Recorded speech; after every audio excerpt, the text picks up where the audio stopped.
নমস্কাৰ আপোনালোকক সকলোকে মোৰ এইটো চেনেললৈ স্বাগতম জনাইছোঁ। আজি আমি জানিম চতুৰ্থ শ্ৰেণী 10 নম্বৰ পাঠ অৰ্থাৎ বৰদৈচিলা কবিতাটোৰ অন্তৰ্গত যিবিলাক প্ৰশ্ন আছে সেইবিলাক আমি আলোচনা কৰিম।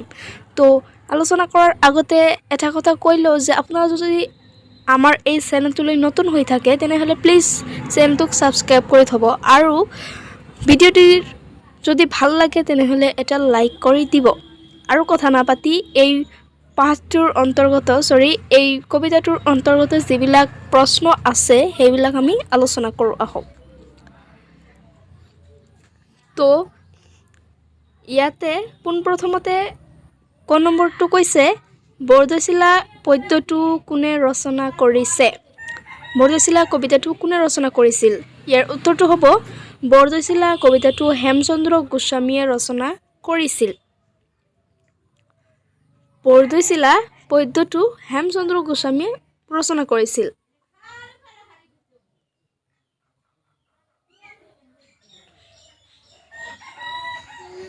তাৰ পাছত নেক্সটটো দিছে চতৰ বিহুত শিলডল ভাঙি কোনে মাকৰ ঘৰলৈ ঢাপলি মেলিছে।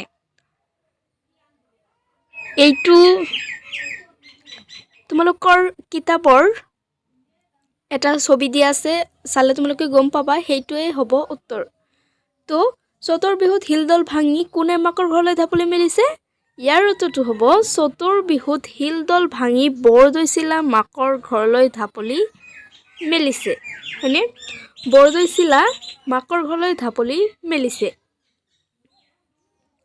তাৰ পাছত নেক্সট কুৱেশ্যনটো হ'ল আমাৰ বৰদৈচিলাৰ লগৰীয়া কোন। কবিতাটোত ভালদৰে দিয়া আছে বৰদৈচিলাৰ লগৰী কোন কোন আছিল। ইয়াৰ উত্তৰটো হ'ব বৰদৈচিলাৰ লগৰীয়া জতবা মাৰলী। কবিতাটিৰ সুন্দৰকৈ দিয়া আছে, তোমালোকে কবিতাটো আবৃত্তি কৰি ল'বা, বহুত ভাল লাগে কবিতাটো। তো তাৰ পাছত কুৱেশ্যনটো কৈছে মাকে বৰদৈচিলাক কি দিব। মাকে বৰদৈচিলাক কি দিব বিচাৰিছিল। ইয়াৰ উত্তৰটো হ'ব মাকে বৰদৈচিলাক মাধৈ ফুল দিব। মানে মাকে বৰদৈচিলাক মাধৈ ফুল দিব বিচাৰিছিল। তাৰ পাছত নেক্সটটো আছে পদ্যটোৰ শেষত বৰদৈচিলাক কি কৰিবলৈ কাবৌ কৰা হৈছে। ইয়াৰ উত্তৰটো হ'ব পদ্যটোৰ শেষত বৰদৈচিলাক লাহে ধীৰে যাবলৈ কাবৌ কৰা হৈছে। তাৰ পাছৰ প্ৰশ্নটো আমাৰ হৈছে বৰদৈচিলা আহিলে আমাৰ কি কি ক্ষতি হয়। মানে বৰদৈচিলা যেতিয়া আহে তেতিয়া আমাৰ কি কি ক্ষতি হয় সেইটো কৈছে। তো ইয়াৰ উত্তৰটো হ'ব বৰদৈচিলা আহিলে আমাৰ সকলোৰে ঘৰ দুৱাৰ শিল দল গছ গছনি আদি ভাঙে আৰু উৰুৱাই নিয়ে, যাৰ ফলত বহুত ক্ষতি হয়। এইটো হ'ব ইয়াৰ এনচাৰ।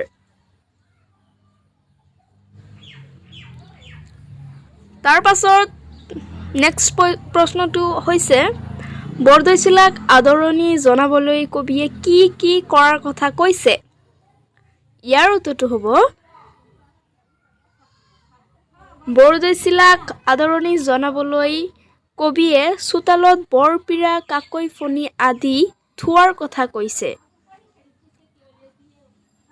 বৰদৈচিলাক আদৰণি জনাবলৈ কবিয়ে চোতালত বৰপীৰা কাকৈ ফণি আদি থোৱাৰ কথা কৈছে। তাৰ পাছত শব্দৰ লগত অৰ্থ মিলাব দিছে। বৰদৈচিলা হ'ব বহাগ বিহুৰ আগে পাছে হোৱা ডাঙৰ ধুমুহা। তাৰ পাছত দিছে ঢাপলি। ঢাপলি হ'ব চেকুৰি যোৱা কাৰ্য। নেক্সটটো আছে কাকৈ, চুলিৰ জট ভঙা দীঘলীয়া ফণি। ৰাজবাট, ৰাজআলি বা অহা যোৱা কৰা ৰাস্তা। তাৰ পাছত আছে লৰ। ইয়াৰ অৰ্থটো হ'ব বেগাই যোৱা কাৰ্য। তাৰ পাছতো আছে কেৰু, কাণত পিন্ধা এবিধ অলংকাৰ। নেক্সটটো আছে পীৰা। ইয়াৰ অৰ্থটো হ'ব খুৰা থকা কাঠৰ আসন। এইকেইটা হৈছে কি শব্দ অৰ্থ। তাৰ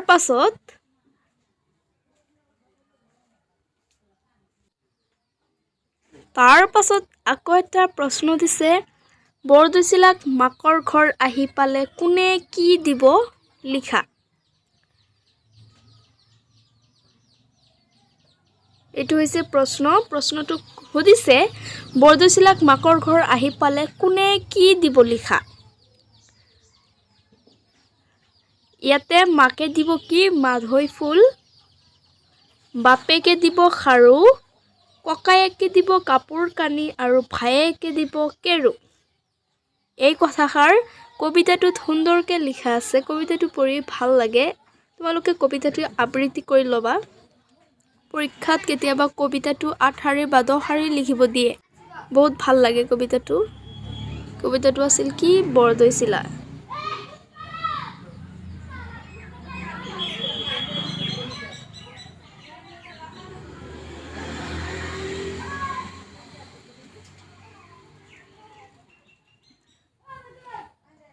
তাৰ পাছত কাষৰ বৰপীৰাৰ পৰা শব্দ আনি বাক্যটো সম্পূৰ্ণ কৰা। ইয়াতে তোমালোকৰ কিতাপত এটা বৰপীৰাৰ নিচিনা এটা চিত্ৰ দিয়া আছে। সেই চিত্ৰটোৰ পৰা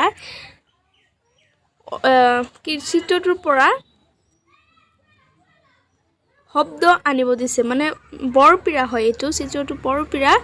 বৰপীৰাত কিছুমান শব্দ দিছে। শব্দবিলাক আনি কিতাপত কেইটামান কি হৈছে বাক্য দিছে। এইবিলাক বাক্য দিছে, সেইটো পূৰাব কৈছে। যিহেতু আমি কিতাপত দিয়া চিত্ৰটো ইয়াতে দেখাব পৰা নাই, তোমালোকে কিতাপৰ পৰা মেনশ্যন কৰি ল'বা।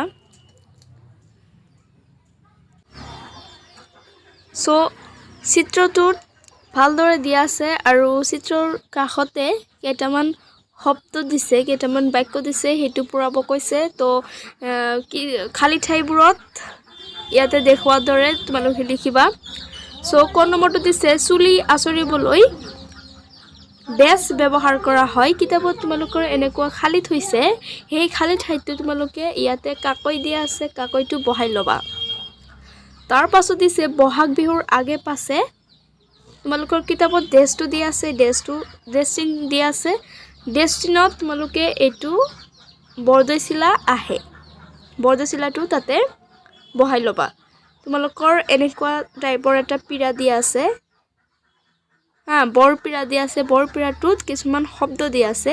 সেই শব্দবোৰ ইয়াতে মানে এই বাক্যবোৰত বহাই বাক্যবোৰ কি কৰিব দিছে, সম্পূৰ্ণ কৰিব দিছে। যেনেকুৱা বহাগ বিহুৰ আগে পাছে কিতাপত দিয়া আছে ডেছ চিন, মানে সেই ঠাইখিনি কি হৈছে খালী থোৱা আছে। সেই ঠাইখিনি পূৰাবলৈ এই বৰপীৰাৰ নিচিনা এই বাকচটোৰ পৰা কি কৰিব দিছে, শব্দবোৰ আনি ইয়াতে বহাব দিছে। তাৰ পাছত গড় নম্বৰটো দিছে, ফাৰ্ষ্টতে দিছে তোমালোকৰ কিতাপত ফাৰ্ষ্টতে ডেছ চিন এটা দিছে, খালী চিন এটা পাবা। সেই খালী চিনটো তোমালোকে এই বাকচটো মানে বৰপীৰাটোৰ পৰা কেৰু বাছি ল'বা। কেৰু বাছি লোৱাৰ পিছত এই খালী ঠাই জেগাটোত তোমালোকে কেৰু বহাই সম্পূৰ্ণ কৰিবা। তো কেৰু বহাই সম্পূৰ্ণ কৰিলে এনেকুৱা ধৰণৰ হ'ব, কেৰু এবিধ কাণৰ পিন্ধা অলংকাৰ। কেৰু এবিধ কাণত পিন্ধা অলংকাৰ।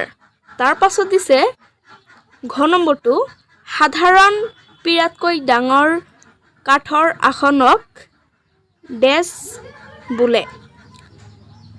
এই খালী ঠাইটোত তোমালোকে লিখিবা বৰপীৰা বোলে। এই বাকচটোৰ পৰা বিচাৰি ইয়াতে আনি বহাই দিবা যে বৰপীৰা বোলে। তাৰ পাছত আৰু এটা দিছে, জহকালি ডেছ পাটিত শুলে গা মন জোৰ পৰে। এই ডেছটোত তোমালোকে শীতল লিখিবা। শীতল বুলি লিখি বাক্যটো সম্পূৰ্ণ কৰিবা।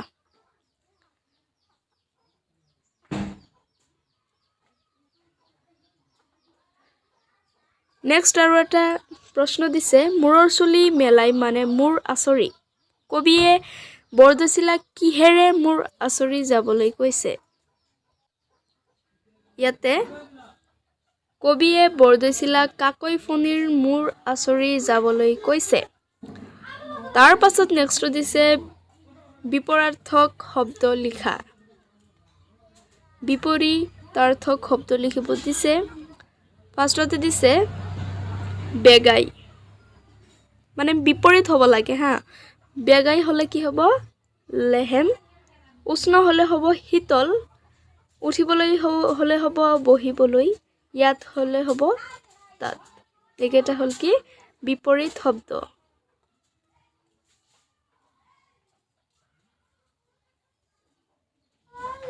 বিপৰীত শব্দ মানে ওলোটা হ'ব। দিন হ'লে ৰাতি, উষ্ণ হ'লে শীতল, উঠিবলৈ হ'লে বহিবলৈ, এনেকুৱা টাইপৰ।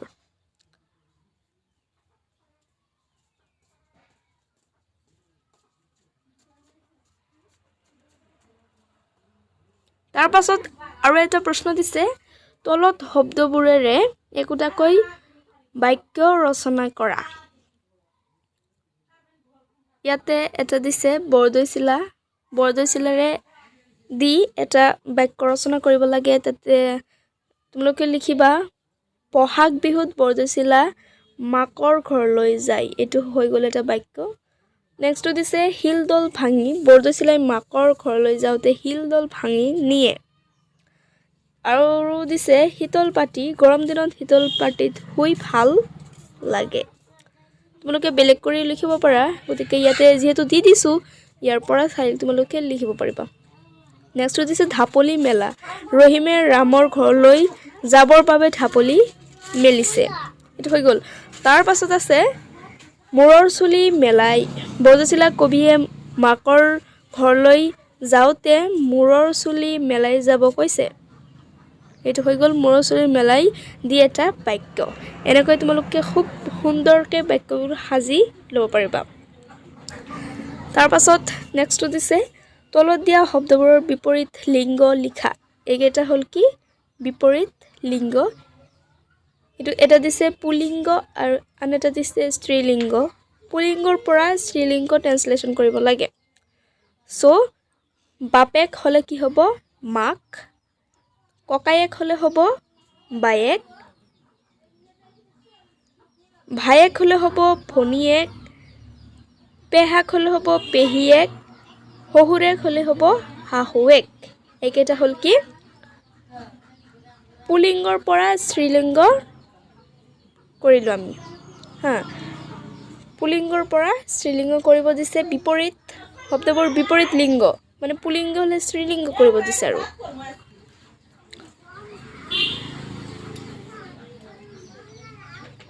ইয়াৰ উত্তৰটো হ'ব স্ত্ৰীলিংগ আৰু পুলিংগ। মাকে হ'লে বাপেকে, ভায়েকে হ'লে ককায়েকে, ভনীয়েকে হ'লে ভায়েকে, পেহীয়েকে হ'লে পেহাকে, শহুৱেকে হ'লে শহুৰেকে। হৈ গ'ল। তাৰ পাছত বৰদৈচিলা বাপেকে খাৰু ভায়েকে কেৰু দিছে। ইয়াৰ বাহিৰে আৰু কি কি অসমৰ গহনা গাঁঠিৰে আছে লিখা। এইটো এটা কুৱেশ্যন হয়। ইয়াৰ এনচাৰটো হ'ব অসমৰ বহুতো গহনা গাঁঠি আছে। তাৰে ভিতৰত হ'ল জোনবিৰি, থুৰীয়া, দুগদুগী, ঢোলবিৰি ইত্যাদি। আজি ইয়াতে সামৰিলোঁ। যদি কিবা জনাৰ থাকে তেনেহ'লে আমাৰ হোৱাটছএপত মেছেজ কৰিব পাৰিবা। ডেছক্ৰিপশ্যনত নম্বৰটো দি আছে। আৰু কিবা অসুবিধা পালে প্লিজ জনাবা। আৰু এতিয়ালৈকে যদি আমাৰ চেনেলটো ছাবস্ক্ৰাইব কৰা নাই তেনেহ'লে ছাবস্ক্ৰাইব কৰিবা আৰু ভিডিঅ'টোক এটা লাইক কৰি দিবা। ধন্যবাদ। বন্দে মাতৰম।